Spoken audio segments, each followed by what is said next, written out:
வணக்கம். செல்வகுமாரின் அதிகாலை வானிலை ஆய்வறிக்கை. அதிகாரப்பூர்வ வானிலை அறிக்கைக்கு இந்திய வானிலை ஆராய்ச்சித்துறை அறிக்கையை பார்க்கவும். 2026 ஆகஸ்ட் 25 செவ்வாய்க்கிழமை அதிகாலை நிலவர வானிலை பதிவு.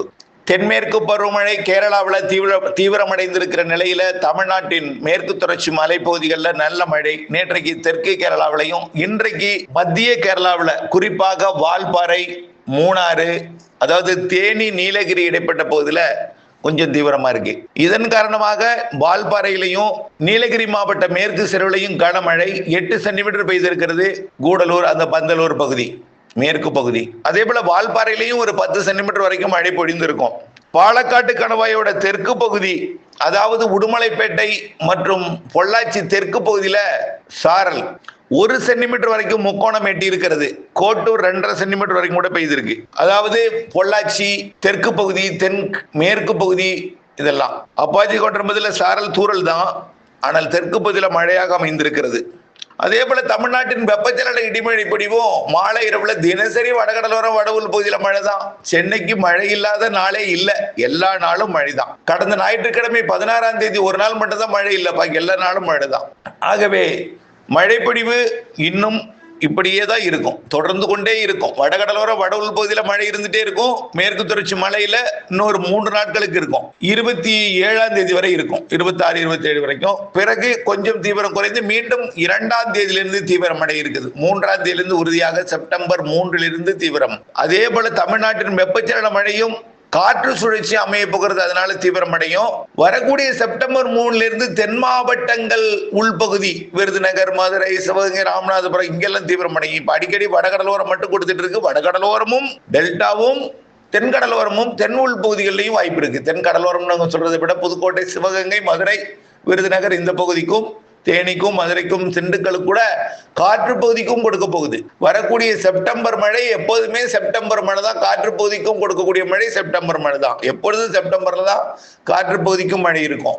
சூரியன் கொத்துக்கதிர் தெற்கு நோக்கி நகரணும். இப்பதான் தெற்கு நோக்கி, இன்றைக்கு 25ஆம் தேதி, இன்றைக்கு டெல்டாவின் மீதும் கோயம்புத்தூர், திண்டுக்கல், திருப்பூர், கரூர், திருச்சி இந்த மாவட்டங்கள் மீது விட தொடங்கி இன்றைக்கு விடும். அப்படியே படிப்படியாக நாளைக்கு தெற்கு பகுதி, படிப்படியாக செப்டம்பர் 2ஆம் தேதி வரைக்கும் தென் மாவட்டங்கள்ல நகர்ந்து 3ஆம் தேதி குமரி கடலில் நகர்ந்து செப்டம்பர் 21 நிலநடுக்கோட்டை அடையும். ஆக சரியாக இன்னும் ஒரு 25 நாட்களுக்கு இந்த சூரியன் குத்துக்கதிர், வரக்கூடிய ஒரு மாதத்திற்கு சூரியன் குத்துக்கதிர் நிலநடுக்கோட்டு பகுதிக்கும் தமிழ்நாட்டுக்கும் இடைப்பட்ட பகுதியில் விழுந்து நல்ல ஒரு வெப்பநிலை, கடல் வெப்பத்தை உயர்த்தும். காற்று சுழற்சிகள் உருவாகும். அப்படியே படிப்படியாக கடல் வெப்பம் உயரும் பொழுது கடல் நீரோட்டம் வலுப்பெறும். தென்மேற்கு பருவமழை இறுதிக்கட்ட தீவிரம் ஏற்படும். வடகிழக்கு பருவமழை தொடர்ச்சியாக, அதனை தொடர்ந்து வடகிழக்கு பருவமழை. நல்லா புரிஞ்சுங்க. ஆகவே குழப்பம் வேண்டாம். இன்றைய மழைப்பொழிவு, அதாவது நேற்று இரவு மழைப்பொழிவு எங்கெல்லாம் பெய்யுதுன்னு பாத்தீங்கன்னா, மாமல்லபுரம் டிபி 40 மில்லிமீட்டர், 4 சென்டிமீட்டர் பெய்திருக்கு. கேளம்பாக்கம் 37 மில்லிமீட்டர். அடுத்தபடியா பார்த்தீங்கன்னா திருக்கழுக்குன்றம் 27 மில்லிமீட்டர், மதுராந்தகம் தாலுகா அலுவலகம் 27, செய்யூர் 24, திருப்போரூர் 12, தாம்பரம் 10, செங்கல்பட்டு 8.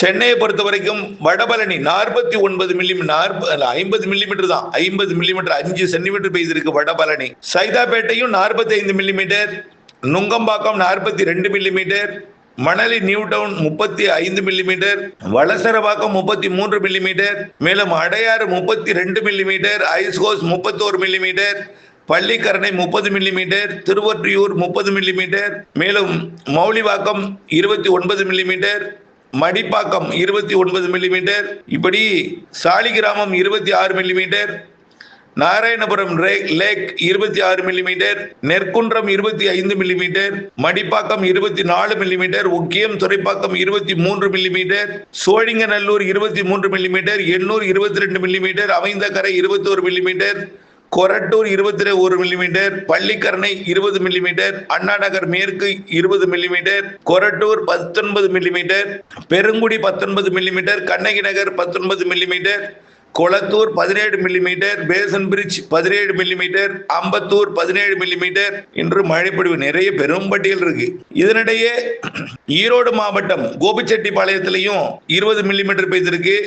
கவுண்டம்பாடி 18 மில்லிமீட்டர், மேலும் கொடிவேரி 10 மில்லிமீட்டர், மேலும் சத்தியமங்கலம், பவானி, வரட்டு பள்ளத்திலையும், இலந்தை குட்டை மேடும், பவானி சாகரும் மழைதான். அடுத்தபடியா பார்த்தீங்கன்னா கன்னியாகுமரி மாவட்டத்தில் சித்தார் 1 கனமழை, பேச்சிப்பாறை, பெருஞ்சாணி, குடித்துறை, சிவலோகம், சித்தார் 2 இதெல்லாம் சாரல் மழையா இருந்துச்சு, கொஞ்சம் கூடுதல் பரப்புல. கிருஷ்ணகிரி மாவட்டம் ஒசூர் மழை, ஊத்தங்கரை மழை. அடுத்தபடியா பார்த்தீங்கன்னா நாமக்கல் மாவட்டத்தில் கூட மங்களாபுரம், குமாரபாளையம் மழை. அடுத்தபடியாக புதுக்கோட்டை மாவட்டம் கரம்பக்குடியில் மழை, லேசான மழை. வடக்கே தான் அதிக மழை.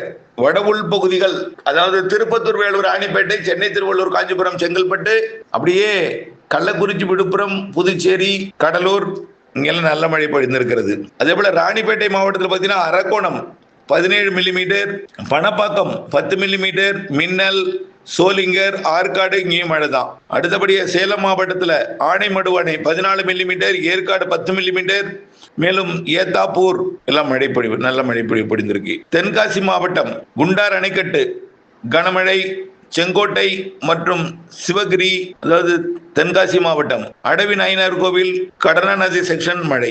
இன்னும் பார்த்தீங்கன்னா நீலகிரி மாவட்டம் மழைப்பொழிவு விவரம் கிடைக்கல, ஆனால் நல்ல மழைப்பொழிவு பொழிந்திருக்கிறது. அதிகபட்சமாக 8-10 சென்டிமீட்டர் வரைக்கும் பொழிந்திருக்கு. விழுப்புரம் மாவட்டம் வல்லம் மழை கனமழை, நீமூர் கனமழை, மேலும் ஆனந்தபுரம் எல்லாம் மழைப்பொழிவு தான். அடுத்தபடியாக இன்றைக்கும், அதாவது நேற்றைய மழைப்பொழிவு இன்னைக்கு கிடைக்கப்பெறல. நீலகிரி மாவட்டத்துக்கும் வால்பாறையும் நல்ல மழை பொழிந்திருக்கு. 10 சென்டிமீட்டருக்கு மேலதான் பொழிந்திருக்கும். வால்பாறையில, நீலகிரிலையும் 10 சென்டிமீட்டருக்கு மேல சில இடங்கள்ல பொழிந்திருக்கு.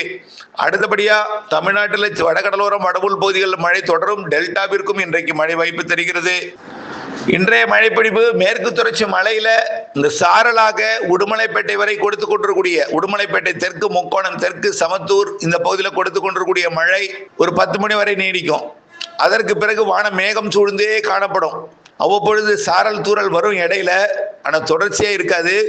இன்றைக்கு இப்ப காலையில பெய்கிற மழைக்கு பிறகு அப்படியே கொஞ்சம் கொஞ்சமா அந்த தொடர் மழை பொழிவு விட்டுட்டு அப்பப்போ தூறல் சாரல் வரும், ஆனால் தொடர்ச்சியா இருக்காது.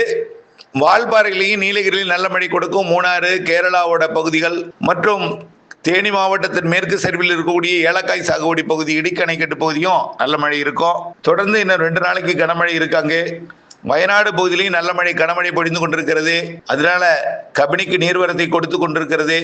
கபினிலேருந்து ஏற்கனவே 12,000 கனஅடி 13,000 கனஅடி தண்ணி வந்து கொண்டுதான் இருக்கு மேட்டூரை நோக்கி. மேட்டூர் அணையை பொறுத்த வரைக்கும் 90 அடியை நெருங்கி விட்டது. ஆனால் எப்பொழுதும் 50 டிஎம்சி தொட்டுடுச்சு. கொள்ளளவு 50 டிஎம்சி இருக்கு. 50 டிஎம்சி என்பது 90 அடி. ஆனால் 88 அடி 50 டிஎம்சியாக தற்பொழுது இருக்கு. இன்னும் 2 அடி உயர்ந்தால் 94 டிஎம்சி 54 டிஎம்சியாக உயர்ந்துடும். 94 அடியாக 90 அடி என்பது 54 டிஎம்சியாக உயரும் என்று எதிர்பார்க்கப்படுகிறது. தொடர்ந்து உயர்ந்து கொண்டுதான் இருக்கும். அடுத்தபடியா தமிழ்நாட்டில் மழைப்பொழிவை பொறுத்த வரைக்கும் இன்றைக்கு மாலை இரவு வழக்கம் போல வடகடலோரம், வடபுல் பகுதி, சென்னைக்கெல்லாம் மழை உண்டு. நாளைக்கும் கனமழை உண்டு. மேற்கு தொடர்ச்சி மலையில இருந்து கொண்டே இருக்கும் மழை. இப்ப டெல்டா மாவட்டங்களுக்கு மழை வரும், ஆனா பெருசா பெய்யாது. ஒதுக்கி வரும் ஆங்காங்கே. ஆனால் மயிலாடுதுறை, கும்பகோணம் உள்ளிட்ட தஞ்சாவூர் மாவட்ட வடக்கு பகுதி, திருவாரூர் மாவட்டத்தோட வடக்கு பகுதி, நன்னிலத்துக்கு வடக்கே உள்ள பகுதிகள் நீங்க உறுதியா தெரியும். அதே போல ஒடத்தநாடுக்கு வரும். அது அப்படியே தஞ்சாவூருக்கு தள்ளப்பட்டு கும்பகோணம் பகுதியை நோக்கி போயிடும். ஆனால் வாய்ப்பு இருக்கு டெல்டாவின் தெற்கு பகுதிக்கு, உறுதி இல்லை. நேற்றைக்கு வந்தது போல மதுக்கூர் மற்றும் அப்படியே பெருக வாழ்ந்தார் பகுதிக்கு மழை வந்துச்சு. அது லேசான மிதமான மழையை கொடுத்துட்டு அப்படியே செயலிழந்து திருத்துறைப்பூண்டி வரைக்கும் போய் தூறலை கொடுத்துச்சு. அதே போல இன்றைக்கும் மழை வரும். ஆனால் பரவலாக பெரிய மழை இருக்காது. ஆனால் டெல்டாவின் மேற்கு பகுதி, டெல்டாவின் வடக்கு பகுதி மற்றும் வட கடலோரம், வட உள்பகுதிகள், அனைத்து வட உள்பகுதிகள், சேலம், கிருஷ்ணகிரி, தருமபுரி, நாமக்கல்ல இருந்து பெரம்பலூர், அரியலூர், கடலூர் மற்றும் மயிலாடுதுறை, தஞ்சாவூர் வடக்கு, திருவாரூர் வடக்கே, அப்புறம் அப்படியே பார்த்தீங்கன்னா சென்னை, திருவள்ளூர், காஞ்சிபுரம், செங்கல்பட்டு, திருப்பத்தூர், வேலூர், ராணிப்பேட்டை, கள்ளக்குறிச்சி, விழுப்புரம், புதுச்சேரி, கிருஷ்ணகிரி, தருமபுரி இங்கெல்லாம் நல்ல மழை காத்திருக்கு இன்னைக்கும் நாளைக்கும். அதுக்கப்புறம் 2 நாள் 3 நாள் ஓய்ந்திருக்கும்னா சுத்தமா நின்று போயிடாது. கிருஷ்ணகிரி, தருமபுரி மாவட்டங்களுக்கு தெற்கே சேலம் மாவட்டத்தின் ஈரோடு மாவட்ட எல்லையோரம் ஆங்காங்கே மழை இருக்கும். சேலத்துக்கும் இருக்கும். கல்வராயன் மலை வரை ஆங்காங்கே இருக்கும். அடுத்த இடம் கொடைக்கானல் மலைப்பகுதி மறைக்கக்கூடிய பகுதி, மதுரை மாவட்ட வடக்கு பகுதி, சிவகங்கை மாவட்ட பகுதி, புதுக்கோட்டை மாவட்ட பகுதியில் ஆங்காங்கே இருக்கும். மாத இறுதி வரை இருந்துட்டே இருக்கும்.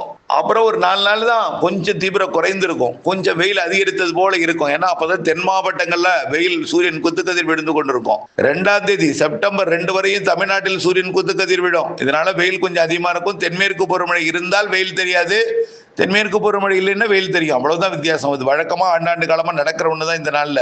இது தெற்கு நோக்கி நகர்ந்த பிறகு 3ஆம் தேதியிலிருந்து மீண்டும் தென்மேற்கு பருவமழையும் தமிழ்நாட்டில் வெப்பசலன இடிமழை பொழிவும் காற்று சுழற்சியோட இருந்த மழை பொழிவும் பரவலாகும். அது தென் மாவட்டங்களுக்கும் கிடைக்கும், டெல்டாவுக்கும் கிடைக்கும், உள் மாவட்டங்களுக்கு கிடைக்கும், காற்று பகுதிக்கும் கிடைக்கும் என்று எதிர்பார்க்கப்படுகிறது.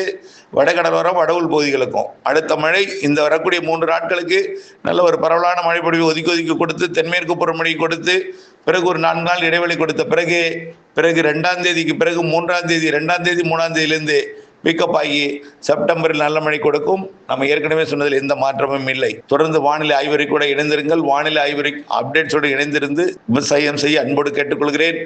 ஆக இந்த வரக்கூடிய இந்த தென்மேற்கு பருவமழை இறுதி கட்டம் செப்டம்பர் அக்டோபர், மேலும் அக்டோபர் ஒட்டுமொத்த ஜனவரி 10 வரைக்கும், அதாவது அக்டோபர் மாதம் 18 ஜனவரி 10 வரைக்கும் வடகிழக்கு பருவமழை, தென்மேற்கு பருவமழை இறுதி கட்டத்தில் வலுப்பெறும். தொடர்ச்சியா வடகிழக்கு பருவமழை அப்படியே தலைகீழாக திரும்பி நன்றாக வலுவாகவே பெரிய அளவில் இடைவெளி இல்லாமல் இடைவெளி கொடுக்கும். ஆனால் மழை நாட்கள் தான் அதிகம், சிறுநிகழ்வு தான் அதிக மழை பொழிவை தரும்.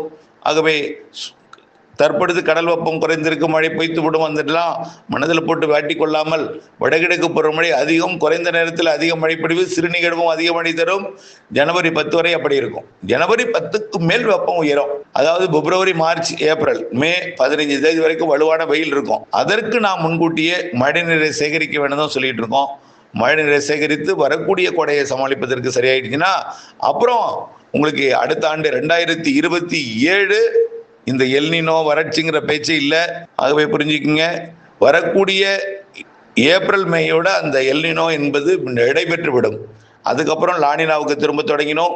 அதுக்கப்புறம் மழைப்பொழிவு சாதகமாகிவிடும். ஆகவே படிப்படியாக, அதாவது மழைப்பொழிவும் அதிகரிக்கும். அதற்கு பிறகு ஜனவரிக்கு பிறகு கொஞ்சம் வெயில் அதிகரித்தாலும் சமாளித்து விட்டால், சமாளிக்கணும் அளவில் தான் இருக்கும். சமாளித்து விட்டால் அதற்கப்புறம் இந்த மனப்பிரச்சனை எல்லாமே தீர்ந்துவிடும். இணைந்திருங்கள் அப்டேட்ஸுடன். தொடர்ந்து வானிலை கூட இணைந்திருங்கள். வானிலிருந்து விவசாயம் செய்திருங்கள். ஆனால் நாம நினைக்கும் போது மழை பெய்யாது, அது பெய்யும் போது நாம சேமிக்கணும். அதனாலதான் மழை நீரை சேகரிக்க திரும்ப திரும்ப சொல்லிட்டே இருக்கோம். இணைந்திருங்கள் அப்டேட்ஸுடன். நன்றி.